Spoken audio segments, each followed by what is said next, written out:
Europa. Ens estreny les rosques digitals. Aquest final d'any 2024 serà aclaparador per a les empreses, les entitats públiques i els ciutadans a Europa. S'han obert les portes a una allau de regulacions que canviaran la manera com interactuem a Internet, com les plataformes i empreses gestionen les nostres dades i com s'assegura la protecció davant de les amenaces cibernètiques, de la intel·ligència artificial i de la nostra privadesa. L'incompliment d'aquestes noves normes pot comportar responsabilitats personals, sancions severes i el risc de pèrdues operatives significatives. Oh, sorpresa! Així que, sense més dilació, posem-nos mans a l'obra i veiem en quin embolic ens hem ficat aquesta vegada. Comencem fort. El Digital Services Act, o DSA pels amics, és com el xèrif del salvatge oest digital. Quin és el seu objectiu?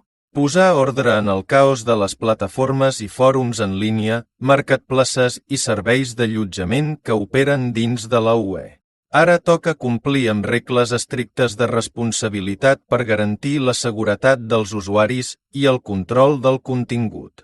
Res de contingut irreal legal, desinformació a tort i a dret o incitació a l'odi a les xarxes i fòrums. S'ha acabat la festa. Si el DSA era el xèrif, el Cyber Resilience Act, o CRA, és el constructor de la fortalesa digital. El CRA, en vigor des de fa uns mesos, és la resposta de la UE a l'augment de ciberatacs que pateixen tant empreses com ciutadans corrents. Ara tots els productes amb components digitals comercialitzats a la Unió Europea han de complir amb requisits obligatoris de ciberseguretat.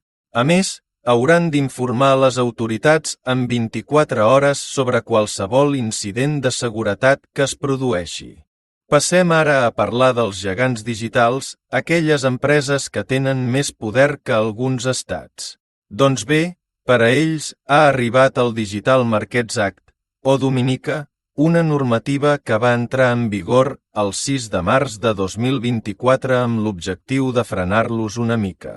S'ha acabat afavorir els seus propis serveis, bloquejar la competència o utilitzar les dades dels usuaris de manera indiscriminada. Aconseguirà el seu objectiu? Només el temps ho dirà. La cosa es posa seriosa, amics. Avancem. Si parlem de ciberseguretat, hi ha sectors especialment sensibles a energia, salut, transport, administracions públiques, telecomunicacions. Per a ells, la Unió Europea ha creat la directiva NIS2, que va entrar en vigor el 18 d'octubre de 2024. La NIS2 introdueix noves obligacions per a les empreses que operen en aquests sectors, com l'obligació de comptar amb plans de gestió de riscos, auditories, sistemes de detecció i resposta a incidents o mecanismes de cooperació entre estats membres. Perquè, com ja sabem, al ciberespai no hi ha treva ni fronteres. Data actualitzat. Compartim dades i no maldecaps.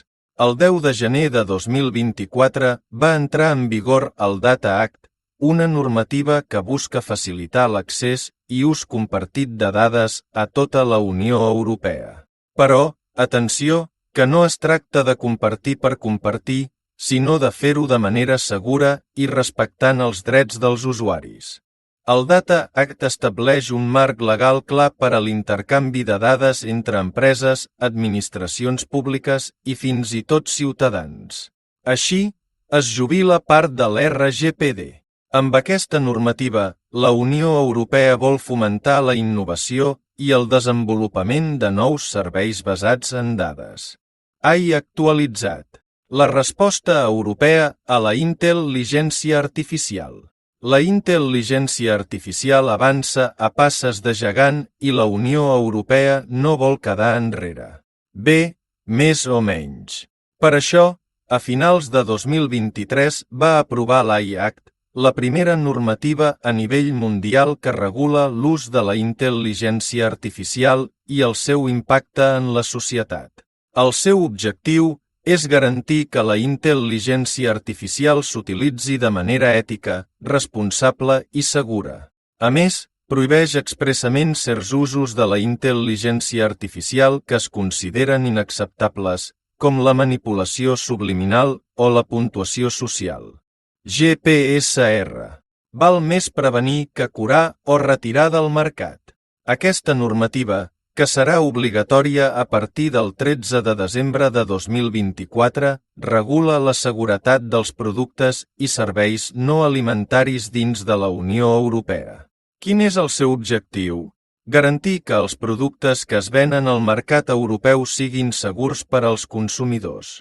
I no només parlem de joguines o electrodomèstics, sinó també de productes amb components digitals, com smartphones, ordinadors o fins i tot cotxes connectats i els serveis que hi estan associats.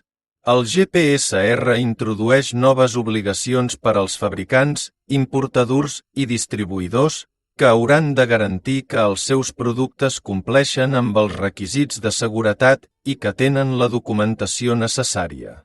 Primera ara que, les noves normatives europees ja són aquí i han arribat per quedar-se. Infringir-les pot ser molt dolorós.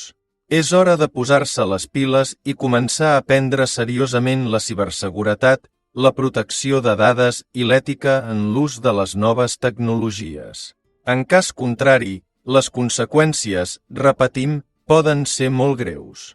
Esperem que els nostres governants es prenguin la molèstia de complir-les i fer-les complir.